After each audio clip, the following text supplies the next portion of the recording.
Welcome back to All About Winning Daily Fantasy Sports. My name is Ty Patton. Wrapping up the players I will be targeting for my player pool is the tight end and defense special teams positions. Oftentimes, the tight end defense special teams positions are given less attention, or perhaps often referred to in DFS world as punted. And this means that you're going to spin down and find the most inexpensive viable that you can find at the tight end or defense special teams positions, so you can spend up at other positions. I don't take that approach because I feel like each position is worth 11% of my overall lineup. Running backs combined for 22%, wide receivers combined for 33%, and tight end defense special teams combined for 22%. And I'm not willing to punt, so I research every position. And I mean, I'm always looking for value, but I'm going to do it not just based on salary. I'm going to find the best matchup that I can, and with value. So in this video, I will share my research and strategy to identify the top targets at the tight end defense special teams positions for your DFS lineups in Week 14. But before we unpack Week 14, I want to take a quick look back at Week 13. In Week 13, these were the top 5 projected tight ends, and these names are virtually the same every week as far as projections. Kelce was number 1, followed by Kittle, then Ertz, then Hunter Henry, then Mark Andrews from Baltimore. Now, the actual top 5 scoring tight ends were as follows. Tyler Higbee from the Rams, who scored 26.70 fantasy points. Higbee was only 2,500 last week. He was definitely not a punt. Everett was ruled out. They usually use 2 tight ends, and Everett been getting more targets than Higbee. But Higbee was going against the worst team in the league versus the tight end in Arizona. So he had a lot of high ownership. And I'll talk to you about that here in a minute. But he ended up being the top scoring tight end at 26.70 fantasy points last week. Next was Waller from Oakland, who scored 20 fantasy points. Jack Doyle from Indianapolis, 19.30 fantasy points. Mike Gesicki from Miami, with 18.90 fantasy points. And Travis Kelce and Mark Andrews from Baltimore tied with 14 fantasy points for number 5. Now, these tight ends combined for an average of 18.82 fantasy points scored. They averaged 5.5 receptions on 8.33 targets, and they had an average of 65.33 receiving yards. Now, the ownership for the tight end position, as I was talking about Higbee led the way with 24.6% ownership. And he was a nice spin down option at 2,500. I mean, that's the lowest. And it definitely allowed you to spend up in other lineups and really worked out. I mean, it worked out for me as well last week. So I understand his high ownership. Next was Waller with 10.6%. Jack Doyle, 21.4%. Gesicki had really low ownership at 1.5%. Kelce had 11.8%. And Mark Andrews had fairly low ownership as well at 2.3%. Now, in Week 14, there are a lot of options to consider. I usually limit my tight end exposure to 5 or 6 tight ends each week, but there are some really good options at all salary levels this week. I've developed this chart. If you're new to this channel, I'll go over it real quick. Green is obviously the best. Yellow's the middle of the road. If you see yellow on a player's name, that means I'm on the fence for them. And red is the worst for that category. In comparison in that category. Obviously, you see Kelce here, 6,200 in red. That doesn't mean Kelce's a bad tight end. That just means in comparison to the other salaries, like Ian Thomas down here for Carolina is 2,500.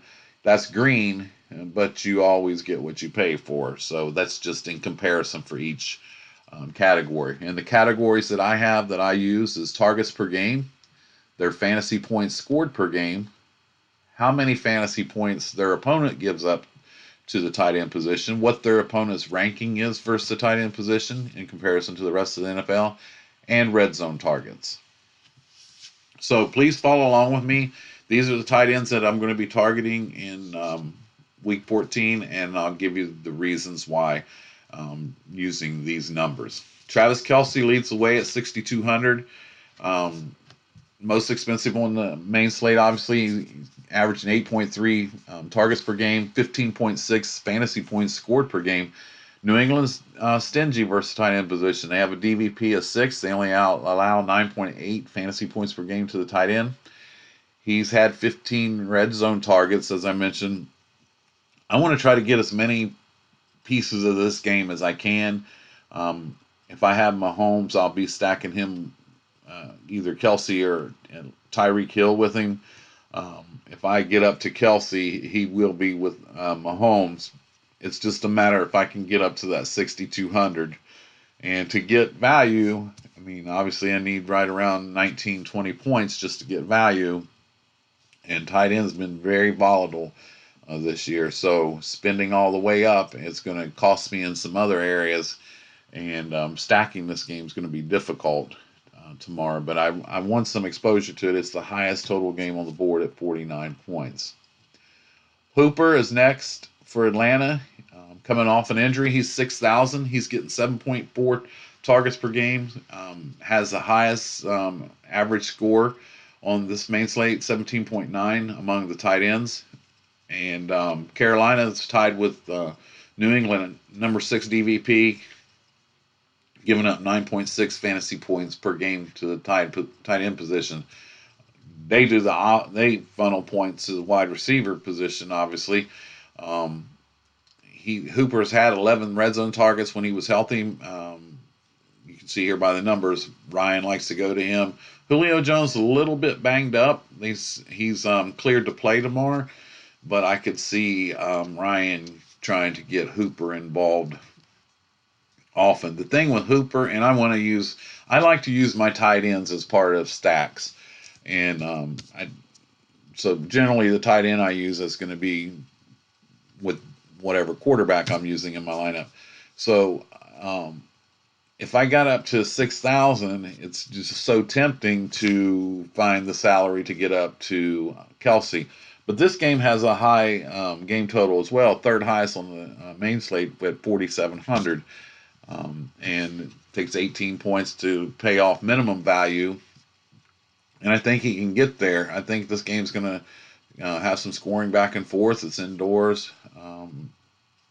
But neither team is playing for anything. So that's of a concern as well. Next is Waller from Oakland.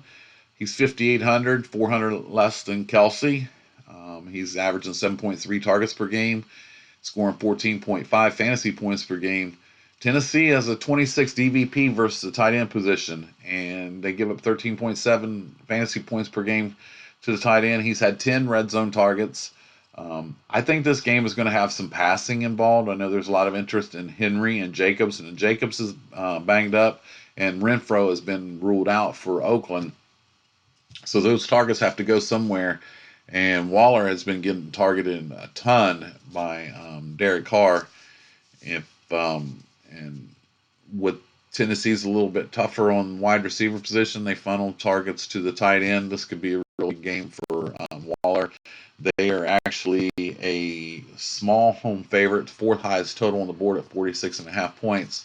But it's similar to Hooper. He's 400 less than Kelce, but his ownership might be a little bit higher this week due to the price. So we'll be looking at that when I do the lineup building video.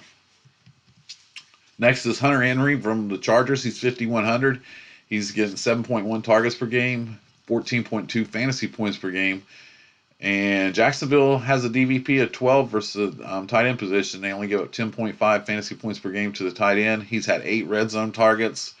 He's 1,000 less than these other higher tight ends, but he has the same upside as these guys too. He can get it done. Rivers likes to go to him, and I'll have some exposure to him. He's I like that price. It doesn't take much to get value there, and as I mentioned, Rivers likes to go to him a lot. Next is Jack Doyle from Indianapolis. He's 4,600. He's averaging 4.8 targets per game, and that's going to go up with Ebron being ruled out for the season. He's scoring 8.9 fantasy points per game. And Tampa Bay is number 30 DVP versus the tight end position. They give up 16 fantasy points per game to the tight end. I have a lot of interest in this game. This is the second highest total on the board at 47.5 points. And getting exposure to this game allows you to fit in some other bigger pieces. He had 11 targets last week, and I can see that continuing this week, especially in this matchup. And I like this a lot. And his ownership will probably be a little bit higher because he's considerable savings from Kelce and Hooper, but I think he can get there at that 4,600. Next is McDonald from Pittsburgh. He's in yellow because I'm on the fence with him. I'm going to limit my exposure to him. I have him highlighted because they're facing the worst team in the league versus the tight end position. Arizona funnels a lot of targets and receptions to tight end. They're number 32 DVP. They give up 22.2 fantasy points per game to the tight end. I mean, last week, Tyler Higbee led the way from Arizona, 26.70 fantasy points versus Arizona. But McDonald's getting 4.2 targets per game, 6.8 fantasy points per game. As I mentioned, Arizona's the worst, 32, giving up 22.2 fantasy points per game. He's had 9 red zone targets. He is playing with a rookie quarterback, so if they can get some pressure on him, this might create more targets for McDonald. Also, Juju Smith-Schuster's been ruled out, and James Conner, so this might set up for a really nice game for him. I'm probably not going to stack this game much, but I'll have some shares, just not as much as the other ones that I'm more interested in. Next is Cooks, and I have him. He's 4,200. I like Cooks based on what's happened the last 5 or 6 weeks. He's actually had a double-digit scoring 5 weeks in a row. Is it 5 weeks? Let me look here, Rose. Yes, no, I'm sorry, 6 straight weeks in a row he's scored double digits. That's why I have him listed. He's averaging 5.3 targets per game, scoring 10.2 fantasy points per game. But they're playing San Francisco, who's number 1 versus the tight end, and they give up 7.8 fantasy points per game to the tight end position. He's had 8 red zone targets, but I'll have some exposure to him.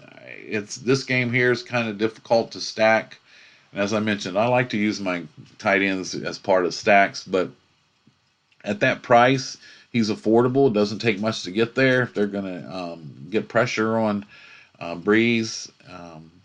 Maybe he'll get a lot of the targets tomorrow. So I will have some exposure to him. I definitely was interested when I seen he had a 6-game streak of double-digit points. It's just this matchup, which actually might make him contrarian because a lot of people see this matchup and might be scared away from him, and which will drive his ownership down. And so I'll have some exposure to him. Next up is Jimmy Graham from Green Bay. I got him in yellow as well. He's 3,600, getting 3.8 targets per game, 6.7 fantasy points per game. Washington's number 24 versus the tight end, giving up 13.1 fantasy points per game to the tight end. And he's had 10 red zone targets. Really, Rodgers has only got Adams and Graham. I mean, he's got Valdez-Scantling, and obviously Lazard's coming off a big game last week. But Graham hasn't had a really big, decent game. And I just have a feeling, just a hunch. A lot of people were scared off of the Green Bay passing game, including me a little bit. They're big favorites at home. You would think that this would set up for Aaron Rodgers real nice, but if Washington doesn't give a fight tomorrow and they're able to blow them out or whatever, and they get up and they just start going to Aaron Jones and Jamal Williams, and that limits your expectations for the passing game. So that's why I have him in yellow. If I thought that Haskins and the Redskins were going to give up a little bit of a fight, it's just that 13-point game underdog, 13-point underdog on the road with a rookie quarterback is real concerning, and that affects your expectations for the players on the other team. I'll have some of Jimmy Graham, especially in stacks with Aaron Rodgers, but not much exposure. Next up is Njoku, and this is one of my favorite ones this week. He's been cleared to play. He's 3,500. He's averaged 3.5 targets per game, 6.9 fantasy points per game, Cincinnati is number 23 DVP versus the tight end position, giving up 17.9 fantasy points per game. He's only had one red zone target, but he's actually only played one game. He was in two games. The second game is when he got injured. Dating back to last year, him and Mayfield had a really good repertoire, and I believe last year he had a big game in Cincinnati. So I really like him at that price. Doesn't take much to get value at the 3,500. I believe that they're going to put the ball in the air a little bit, Mayfield, and I'll probably be higher than the field on Njoku, and I really like him tomorrow, especially when I see he was cleared. He doesn't have any limitations, so that's very appealing at that price. You probably won't see him at that price again. Next to Jonnu Smith from Tennessee, he's 3,100. He's only averaging 2.9 targets per game and 5.5 fantasy points per game. Oakland's giving up DVP of 27 versus the tight end position and 14.5 fantasy points per game to the tight end. As I mentioned about Waller, I think this game is going to have, there's a lot of interest in Henry and Jacobs. Jacobs is banged up, which is going to probably force Oakland to have to pass more. And this is a good matchup for Jonnu Smith and Tannehill for Tennessee. Oakland funnels the points to the tight end position. He's not contending with Delaney Walker anymore. 3,100 doesn't take much to get value, so I'll have some exposure to Jonnu Smith as well. Benjamin Watson from New England. He's averaging 2.8 targets per game, 4.5 fantasy points per game. I like him basically due to the matchup. Kansas City has a DVP of 28 versus the tight end position. They give up 15.8 fantasy points per game to the tight end. You never know what New England's going to do. I just feel like the path for New England is obvious, the running game against Kansas City. But I could see a situation with New England coming in off a loss and Brady putting up the ball a lot. Both games last year versus Kansas City, the one in New England was really high scoring. I expect this game is going to be high scoring as well. So doesn't Vegas. It's the highest total on the board at 49 points. New England's a 3-point home favorite. So a close, high-scoring game. I think the tight ends will definitely get involved in this game, and I will have some exposure to Watson. I like, as I mentioned, to use my tight ends as part of stacks, and he's a really affordable piece of a stack and would allow me to get other pieces in. It's scary because of the amount of targets. Mohamed Sanu is scheduled to be back, but every now and then you see Belichick, they'll have the big game to the fullback or something just totally unexpected. And I think this is definitely a weakness of Kansas City. And I expect Watson to definitely get value at 3,000 tomorrow. Last is Tyler Eifert. He's 2,800. He's averaging 3.8 targets per game, 5.6 fantasy points per game. Cleveland gives up a DVP of 21 versus the tight end position. They allow 11.7 fantasy points per game to the tight end. He's had 9 red zone targets. Most of them were with Andy Dalton, and Dalton went out for the failed Finley experiment in Cincinnati. Dalton is now back. They're in Cleveland, and I like Eifert at $2,800. That's appealing. Doesn't take much at all to get that 2,800. He got targeted a few times last week. When Dalton's first game back, I think that's going to continue this week, as Cleveland will probably shut down Joe Mixon and force Dalton to the air. Cleveland is 8.5-point home favorite, which if you follow that game script, that leads you to believe that Cincinnati is going to be in comeback mode, which makes you point to their passing game. So, recapping the tight ends that I'm going to be targeting in Week 14, Travis Kelce, Austin Hooper, Darren Waller, Hunter Henry, Jack Doyle, McDonald from Pittsburgh, Cooks from New Orleans, Graham from Green Bay, Njoku from Cleveland, Jonnu Smith from Tennessee, Benjamin Watson from New England, and Tyler Eifert from Cincinnati. And to narrow it down, since the group that I'm using is so large, I've wanted to pick out the 3 that I'm going to have the most exposure to. I'm going to have the most exposure to Darren Waller, Jack Doyle, and Njoku from Cleveland. Those are the 3 that I'm the most interested in. So the second part of this video is the defensive special teams, and I feel like that needs just as much attention as all the other positions. There's a lot of variance. It's very difficult to project week to week.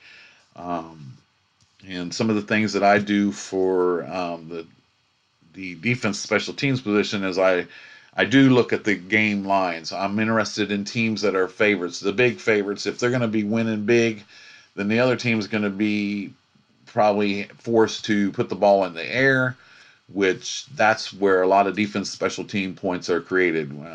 The passing game creates sacks, fumbles, interceptions. All kinds of things can go wrong.